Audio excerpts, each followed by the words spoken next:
سیدھا تھی، نیچے نیچے انڈر گراؤنڈ چلی آ رہی جیسے کہتے ہیں آپ۔ اب وہ وقت آ گیا ہے کہ یہ پختہ ہو گئی ہے، اب اس کو نمودار ہو جانا چاہیے، اور نمودار ہوئی، وہ انقلاب آیا۔ تو الساعد تو انقلاب عظیم کا نام ہے۔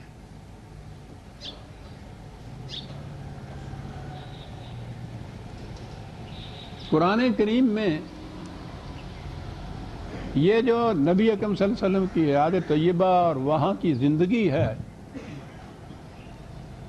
اسے بڑی تدریج سے بیان کیا گیا ہے۔ مکے کی زندگی کے بعد یہاں وہ جو الساعد تھی، وہ زیر زمین جسے آج کل کہتے ہیں، اندر ہی اندر، دلوں کے اندر، دماغوں کے اندر، ذہنوں کے اندر یہ ایک انقلاب پیدا کیا جا رہا تھا۔ 13 سالہ زندگی خاموشی میں نہیں بسر ہو گئی تھی، بلکہ اس تربیت میں بسر ہوئی تھی کہ اس انقلاب کے متعلق ذہنوں کو، قلوب کو تیار کیا جائے۔ اور جب یہ چیز یہاں تک پہنچ گئی تھی تو اس کے بعد مدینہ کی فضا اس کے لیے زیادہ سازگار تھی، وہاں ہجرت کی، اور یہ انقلاب وہاں نمودار ہوا۔ دوسرے ہی سال بدر کا جنگ میدان،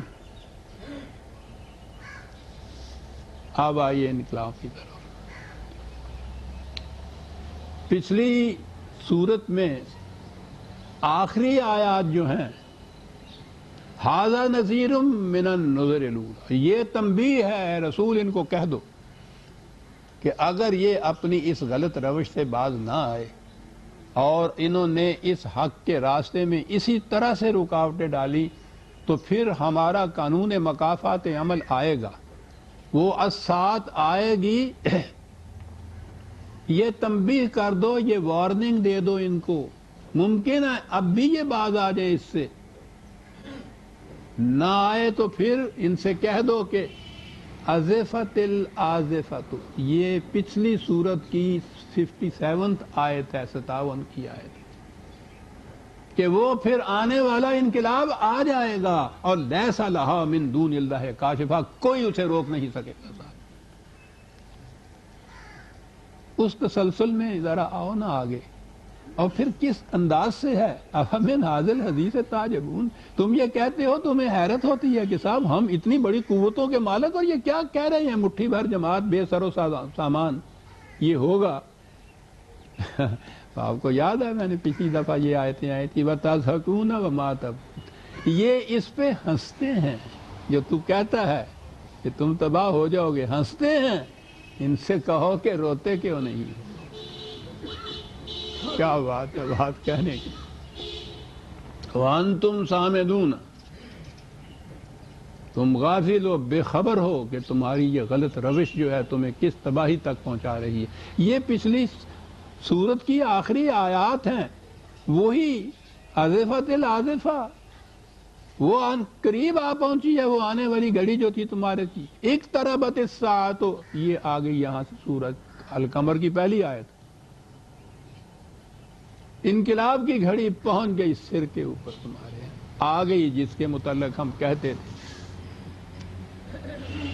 نتیجہ اس کا وانشق القمر، قمر عہد جاہلیت میں عربوں کے جھنڈے کا نشان تھا،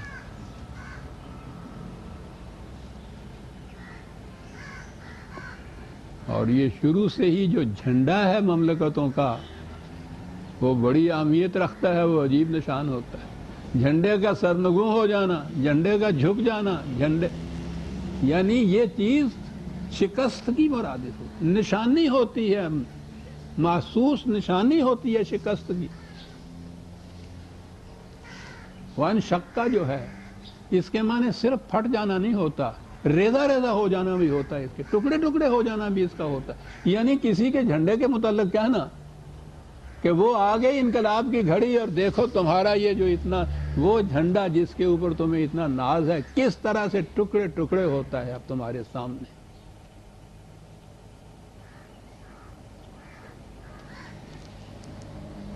بدر کے میدان میں تھوڑے ہی عرصے کے بعد یہ جھنڈا پھر سرنگوئی نہیں ہوا، واقعی ریزہ ریزہ ہو گیا اس کے بعد 7 سال کی جتنی جنگیں ہوئی ہیں ان تمام میں اس کی تو ایک دھجی باقی نہیں رہی تھی سر. تاں کہ فتح مکہ کے دن یہ جھنڈا جو تھا وہ بالکل ہی دفن ہی ہو گیا تھا. یہی وہ جھنڈا ہے جس کے متعلق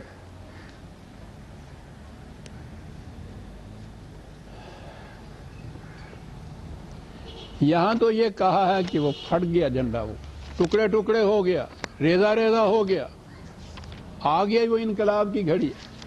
دوسرے مقام پہ ہے 75/8 ہے. وَخَسَفَ الْقَمَرُ، اس کے معنی گہن، گرہن لگنا جسے آپ کہتے ہیں، گہن میں آ جانا کسی چیز کا، زوال کے لیے یہ ہوتا ہے. اس کی روشنی جو ہوتی ہے چاند یا سورج کی گہنا جاتی ہے، یہ ہمارے ہاں محاورہ ہے، کسی چیز کا زوال پذیر ہو جانا.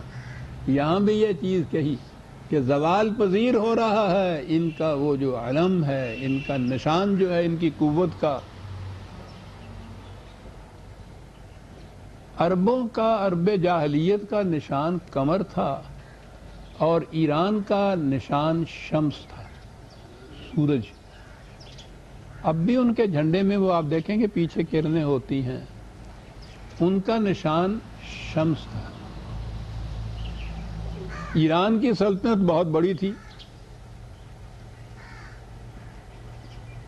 عربوں کے ساتھ ان کی مخاصمت شروع سے جاری تھی، سخت دشمنی تھی ایک دوسرے کے ساتھ، اور وہ ان کو نفرت کی نگاہ سے بھی دیکھتے تھے. سوال ہی نہیں تھا کہ یہ کسی طرح سے دو سلطنتیں مل جائیں. سلطنت کیا ہے، ان کی تو سلطنت ہی کوئی نہیں تھی، عربوں کی تو قبائلی زندگی بسر کرتے تھے.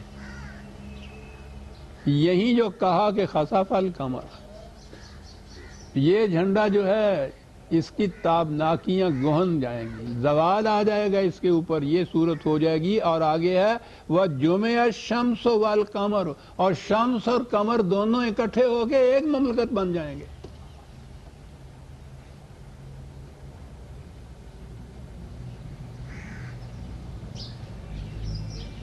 یہ کچھ کہا جا رہا تھا مدنی زندگی کی ابتدا میں ہی. اقتربت الساعۃ وانشق القمر،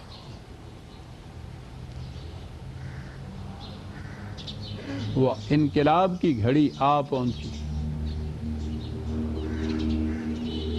ان کا یہ جھنڈا جو لہرا رہا ہے، آپ جس کے اوپر اتنا ان کو ناز ہے، ٹکڑے ٹکڑے ہو جائے گا، پھٹ جائے گا.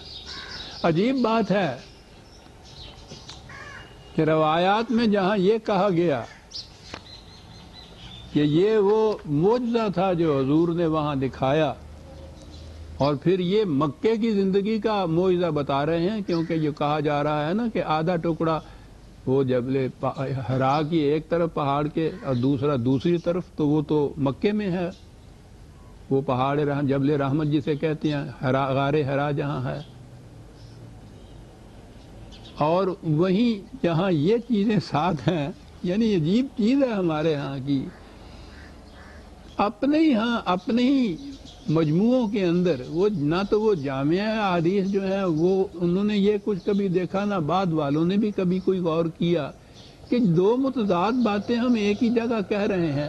وہاں یہ لکھا ہوا ہے کہ یہ مکے کی زندگی کا حضور کا یہ معجزے کا واقعہ تھا.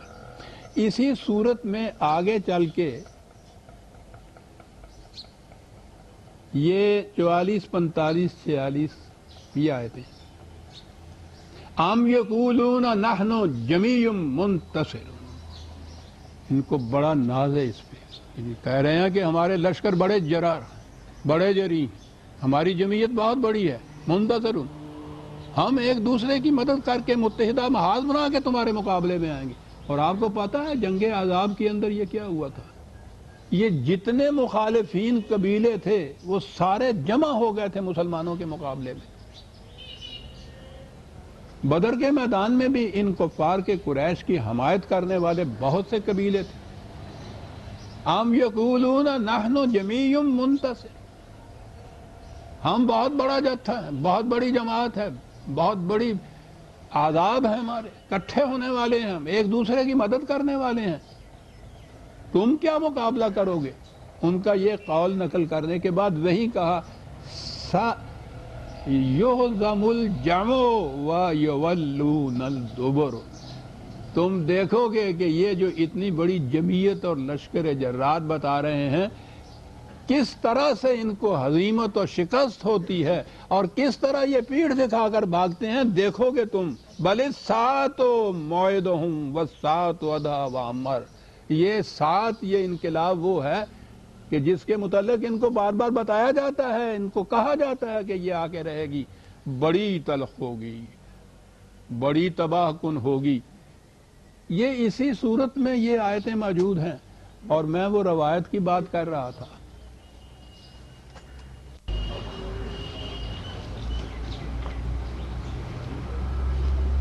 وہیں انہی روایتوں میں یہ ہے کہ بدر کے میدان میں نبی اکرم صلی اللہ علیہ وسلم اپنے خیمے میں تشریف رکھتے تھے، اور یہ ہے کہ وہ وہاں خیمے میں بیٹھے ہوئے یہ آیت تلاوت فرما رہے تھے، یہی ام یقولون نحن جمیع منتصر، یہ کہتے ہیں یُہزم الجمع ویولون الدبر، تم دیکھو گے کہ کس طرح یہ شکست کھاتے ہیں اور کیسے پیٹھ موڑ کے بھاگتے ہیں۔ روایت میں ہے کہ حضور بدر کے میدان میں اپنے خیمے میں بیٹھے ہوئے یہ آیت تلاوت فرما رہے تھے۔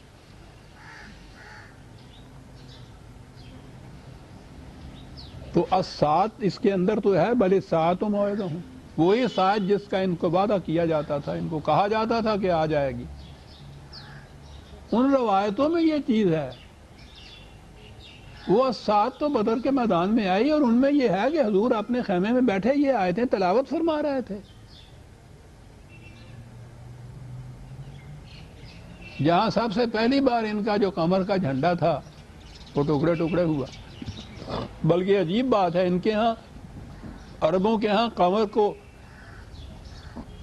قمر کے معنی غلبہ کے بھی ہوتے تھے۔ وہ کہتے تھے کہ چاند نکلتا ہے تو ستارے سارے مان پڑ جاتے ہیں، یہ غالب آ جاتا ہے، اس طرح سے یہ اس معنی میں بھی لیا کرتے تھے۔ تو غلبہ ہو یا ان کے جاہلیت عرب کے جھنڈے کا نشان ہو، بہرحال یہ ان کی جو قوت تھی اس قوت کے متعلق ہے کہ اب وہ انقلاب آنے والا ہے، اور تم دیکھو گے کہ تمہاری قوت کس طرح زوال پذیر ہوتی ہے، کس طرح ٹکڑے ٹکڑے ہو جاتا ہے تمہارا یہ علم، کوئی قوت تمہاری باقی نہیں رہے گی۔ تم کہتے ہو کہ ہم بہت بڑی جمعیت ہیں، ہم ایک دوسرے کے مددگار ہیں، اکٹھے ہو کے تمہارے مقابلے میں آئیں گے۔ یہاں کہا گیا کہ آؤ، جتنی جی چاہے تم قبائل اکٹھے ہو کے مقابلے میں آؤ گے، تمہیں ہزیمت اٹھانی پڑے گی، شکست اٹھانی پڑے گی، پیٹھ دکھا کر بھاگو گے میدان جنگ سے، یہ کہا جا رہا ہے۔ اور وہ روایت جیسے ہے وہ صحیح نظر آتی ہے کہ حضور وہاں یہ تلاوت فرماتے تھے، بلکہ وہاں تو جو آگے روایت ہے وہ تو بڑی ہی جذباتی ہے کہ حضور جب صفیں سیدھی ہوئی میدان میں کھڑے ہونے کے لیے، کیا سیدھی ہوئی، 300 کے قریب یہ بے ساز و سامان مہاجر، 1000 کا لشکر جرار قریش کا وہ مقابلے میں تھا، لیکن بہرحال یہ جب صف آرائی ہوئی ہے تو اس میں یہ ہے روایتوں میں کہ حضور ان سے پیچھے دعا مانگ رہے تھے، اور محویت کا یہ عالم تھا کہ ردا مبارک کندھے سے نیچے گر رہی تھی، اور وہ آپ کیا یہ رہے تھے، رب العالمین یہ پوری کی پوری جماعت جو اس وقت تیرا نام لے رہی ہے، میں انہیں لے کر اس میدان میں آ گیا ہوں کہ تیرا نام اونچا رہے، میں اپنے متعلق کچھ نہیں کہنا چاہتا، صرف یہ کہنا چاہتا ہوں کہ اگر یہ جماعت آج یہاں ختم ہو گئی تو قیامت تک تیرا نام لینے والا کوئی نہیں رہے گا۔